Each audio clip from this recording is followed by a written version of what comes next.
C'est les dernières journées de 2024 et c'est le moment idéal pour prendre soin de toi et mettre un bon terrain pour commencer 2025 en beauté. Tu auras tout le temps d'être ultra productive en 2025. Là, il est temps de rentrer à l'intérieur de toi, de prendre du temps pour réfléchir à l'année qui vient de s'écouler et pour prendre soin de toi. Première chose à faire, tu vas couper toute la négativité dans ta vie et ça passe notamment par se désabonner de toutes les personnes qui te font te sentir mal, te sentir jalouse. Les personnes, quand tu vois leur contenu, tu te sens pas bien. Il n'y a pas de place en 2025 pour se sentir mal à cause du contenu d'autres gens que tu n'es absolument pas forcé de regarder. Donc, fais le tri, arrête de suivre des personnes que tu n'aimes pas. Si t'as besoin de parler mal de cette personne, genre t'aimes trop gossip sur cette personne, que ça soit une personne que tu connais ou une personne, une créatrice de contenu, mais arrête de suivre. Pourquoi tu t'infliges ça ? Le but, c'est de rentrer en 2025 sans se sentir menacé ou agressé par les autres. Il n'y a pas de place pour les mauvaises énergies, donc tu arrêtes. Et ça va aussi passer par le fait de couper des liens avec des personnes. Peut-être que tu penses à une amie dans ta vie qui te fait te sentir mal, ou alors une personne avec qui tu sors, ou alors un ex. Mais il est vraiment temps de laisser certaines relations dans le passé. Réfléchis à toutes les personnes que tu veux dans ta future vie, et si elles n'en font pas partie, il est temps de couper les liens de façon claire et nette. C'est fini, nouvelle année, nouvelle toi. Il n'y a aucune place en 2025 pour les fausses amies, les personnes passives-agressives, les personnes qui te critiquent, les personnes qui te tirent vers le bas, qui ont un mode de vie qui ne t'inspire pas, les hommes qui ne vont pas t'emmener là où tu veux être dans la vie, qui vraiment sont négatifs, qui ne t'apportent pas le traitement que tu veux, ou tu te sens pas bien dans la relation. Il n'y a pas de place pour ces personnes-là. Dès aujourd'hui, pour finir l'année en beauté, tu vas commencer à vibrer haut. Ta vie, elle va se transformer à partir du moment où tu comprends que tu attires ce que tu es. Donc si tu es constamment en train de te plaindre, de te sentir misérable, de te sentir mal, de parler de choses négatives et de vibrer super bas, tu vas attirer que des expériences qui correspondent à ce que tu es. À partir du moment où tu vas commencer à vibrer haut, à être positive, à dire des choses positives, à avoir une vie positive où tu décides de te focaliser uniquement sur ce qui t'apporte du positif dans ta vie, là, tu vas pouvoir commencer à attirer des expériences de bien meilleure qualité. Coupe tout ce qui est mauvais, et c'est pas non plus uniquement les personnes, mais aussi les actions que tu entretiens, les habitudes que tu as. Fais un petit peu un récapitulatif en décrivant toute ta vie actuelle. Tes habitudes, qui tu es, comment tu t'habilles, comment tu passes ton temps, avec qui tu passes ton temps, quels sont tes hobbies, tes activités, que tu regardes sur les réseaux sociaux, qu'est-ce que tu regardes à la télé. Tu fais l'inventaire complet de ce que tu es en ce moment et tu regardes ce que tu veux pas emmener avec toi en 2025. Toutes les choses qui t'entravent, qui vibrent bas, vraiment, même les toutes petites actions, il ne faut pas que tu fasses une seule action à partir d'aujourd'hui que la future toi ne ferait pas. Donc c'est le moment de regarder des vidéos YouTube positives. Vraiment, moi je les saigne toujours en fin d'année, toutes les créatrices de contenu qui font comment passer une super année 2025, tout ce genre de vidéos, vraiment saigne-les, regarde-les, tu vas voir des personnes ultra contentes, ultra positives et ça va donner le bon ton pour ton année 2025. C'est le moment de scroller sur Pinterest et de voir plein d'images qui t'inspirent de fou. C'est le moment de consommer du contenu aspirationnel. Tu vas regarder les gens qui ont ta vie de rêve sur les réseaux sociaux et tu vas vraiment t'en inspirer. Pas le jalouser, mais l'intégrer comme une partie de ta future vie. J'incite jamais à la consommation, au fait de dépenser l'argent, mais je trouve que le nouvel an, c'est vraiment une période propice au glow-up physique en passant par des investissements. Ça peut aller te faire une manucure, aller chez le coiffeur pour changer de tête intégralement, aller te détendre dans un spa, tu mérites d'avoir une après-midi où tu vas faire ton sauna, ton hammam, ton massage et vraiment être reposé. C'est le moment de tester des nouvelles choses de maquillage et éventuellement d'acheter quelques nouvelles pièces de maquillage, quelques nouvelles pièces de vêtements. C'est un moment où c'est acceptable d'acheter de nouvelles choses pour créer ta nouvelle identité parce que ta nouvelle identité, c'est aussi qui tu es physiquement.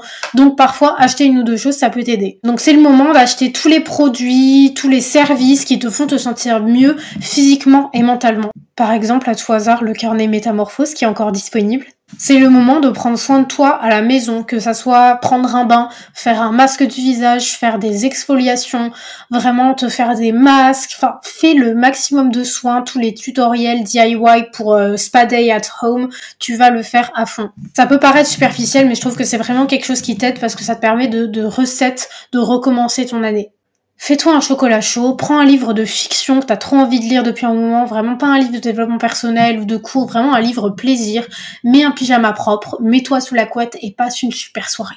Tu vas commencer à préparer le terrain pour manger sainement parce que je te jure que quand tu manges mal, quand tu manges du fast-food, des choses grasses, ça se répercute sur ta santé mentale. Alors que quand tu manges des choses vraiment légères, par exemple quand tu manges des avocats, du quinoa, des légumes frais, des épinards, des jus verts, je te jure, tout ça, ça a un impact direct sur ta santé mentale. Tu te sens plus légère, tu te sens en meilleure santé, tu te sens mieux en général. Donc commence à préparer ta liste de courses qui sera ta liste de courses pour 2025 et à chercher de nouvelles recettes. Tu peux chercher des Buddha Bowls, des recettes saines, des recettes véganes. Chose à faire, le grand tri. On n'emmène rien du tout qui nous entrave en 2025. Donc toutes les possessions matérielles, vraiment les vêtements dans lesquels tu te sens pas bien, dans lesquels t'aimes pas comment t'as l'air quand tu les portes, toutes les décorations qui te servent à rien, tout ce que tu possèdes, qui vraiment ne sert à rien, tu vas faire un inventaire de tout ce que tu as et vérifier que chaque chose que tu possèdes, c'est quelque chose d'utile. Et si c'est pas utile, soit tu donnes, soit tu vends. Ça passe aussi par un tri de tes photos. J'en ai marre de voir ces personnes avec 5000, 6000, 7000 photos. Fais un petit tri de temps en temps. De toute façon, si tu as pas envie de tout supprimer, tu peux aussi télécharger Google Photos et transférer toutes tes photos dessus. Et comme ça, tu gardes que le nécessaire sur ton application du téléphone. Faire le tri dans les fichiers sur ton ordinateur, faire le tri dans tes applications. Faut vraiment, c'est tellement reposant de commencer une nouvelle année avec un ordinateur tout propre, pas 3000 fichiers, un téléphone avec juste les applications nécessaires, juste les photos que tu regardes régulièrement. Avec un compte Instagram où il n'y a plus les posts qui te foutent la honte, où vraiment c'est juste les posts que tu as vraiment envie de garder. Dernière semaine de 2024, si tu ne l'as pas encore fait, bien que tu devrais avoir commencé, c'est ton vision board. Donc tu ouvres Pinterest, tu télécharges tout ce que tu veux faire en 2024. J'ai découvert une nouvelle technique aussi pour accomplir ces objectifs, donc je vais tester ça cette année et je vais vous dire ce que j'en pense l'année prochaine. C'est la technique du bingo. Tous tes objectifs principaux, tu vas les mettre dans une grille de bingo et du coup rayer dès que c'est accompli pour faire exactement comme un bingo. Ce que tu peux faire aussi, c'est de mettre une récompense pour chaque ligne. Par exemple, quelque chose que tu avais envie d'acheter, un restaurant à tester, etc. Une récompense. Une fois que tu as ton vision board de l'année, tu vas faire une liste de tout ce que tu veux faire sur l'année, vraiment en vrac. Imagine tout ce que tu veux faire sur 2025 et n'aie pas peur, vraiment, ne te sous-estime pas. Tu peux même mettre des trucs de dingue, mais tout ce que tu aimerais en 2025. Sur 2025, tu as envie de faire tel projet, de faire tel voyage, d'être tel genre de personne, de prendre telle habitude. Tout ce que tu veux sur l'année, tu vas le noter dans cette liste. Fais aussi une liste de tout ce qui te rend plus heureuse pour le faire plus souvent. Vraiment, c'est ce que j'appelle la dopamine list. En gros, toutes les actions qui te font être heureuse. Ça peut être prendre un cours de sport, boire telle boisson, faire telle activité, regarder telle série, aller marcher dehors, aller voir une exposition. Peu importe, mais tu fais une méga liste avec tout ce qui te rend heureuse. Et ton but sur 2025, c'est de faire un maximum de ces choses. Essaye de planifier un maximum de ces choses qui te rendent heureuse dans ton calendrier, vraiment de façon hebdomadaire ou mensuelle. Essaye d'en mettre un maximum. La vie est trop courte pour pas profiter à fond, donc essaye au maximum de faire des activités qui te font vraiment plaisir. Et à partir de toutes ces listes, de toutes ces choses que tu as envie de faire, tu pourras les planifier de différentes façons. La façon la plus efficace, je trouve, c'est vraiment de décomposer ton année en trimestres. Et dans chaque trimestre, tu vas essayer de mettre ces choses que tu as envie de faire en 2025, leur attribuer un trimestre spécifique. Comme ça, tu as vraiment une deadline, tu vas les planifier, tu vas les faire. Cette dernière semaine, c'est aussi le moment de faire le point sur tes finances. Et parfois, je sais que c'est un sujet un petit peu délicat pour certaines personnes qui ne regardent jamais leur compte en banque et qui ne font pas de tracking de leurs finances. Ce que je te conseille, et moi qui a vraiment changé ma vie, c'est ça qui m'a permis d'économiser plus de 65 000 € en très peu de temps. C'est l'application Wallet par Budget Bakers où tu vas rentrer absolument toutes tes dépenses. Dès que tu dépenses quelque chose, tu le notes dans l'application et du coup, chaque mois, tu vas avoir une roue avec les catégories de tes dépenses. Ça va être ultra suivi, tu peux mettre des budgets.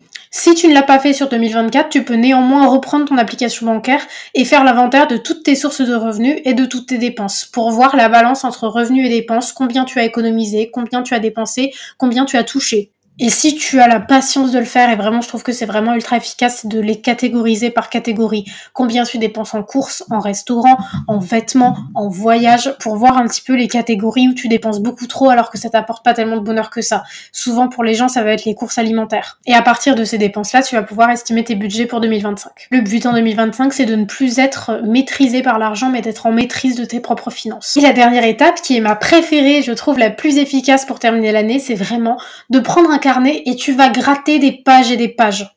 Je vais vous donner quelques questions qui sont très très utiles à faire en fin d'année pour un petit peu réfléchir sur comment cette année s'est passée et qu'est-ce que tu veux faire.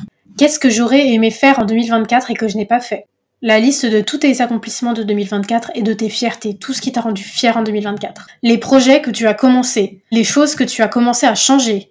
Une liste exhaustive de toutes tes habitudes, celles qui sont à continuer et celles qui sont à arrêter. Tes moments préférés de 2024. Les leçons que tu as apprises en 2024. Tes rêves et tes aspirations pour 2025. Qui est-ce que tu veux devenir en 2025? Et ça, vraiment, c'est la page qui doit être la plus longue. Là, je viens de le faire, justement. Hier, j'ai fait 8 pages d'écriture sur qui je veux être en 2025 et dans la vie en général. Avec toutes les habitudes que j'ai, le style vestimentaire que j'ai, qu'est-ce que je porte, mon mode de vie, à quelle heure je me lève, quels sont mes hobbies, avec qui je passe mon temps. Vraiment, tu vas tout décrire dans des détails ultra précis. Le but, c'est vraiment que ça soit le plus long possible. Faut que ça soit ultra précis pour que tu vois avec clarté qui tu veux devenir dans cette nouvelle année. Ce que tu vas laisser en 2024 et ce que tu veux changer chez toi. Le but de toutes ces questions de journaling que tu peux prendre vraiment dans un carnet random, c'est de prendre la responsabilité de ta vie pour accomplir tous tes objectifs et arrêter de te trouver des excuses en permanence. En parlant de journaling et de transformation, Métamorphose a littéralement été sold out en 24 heures.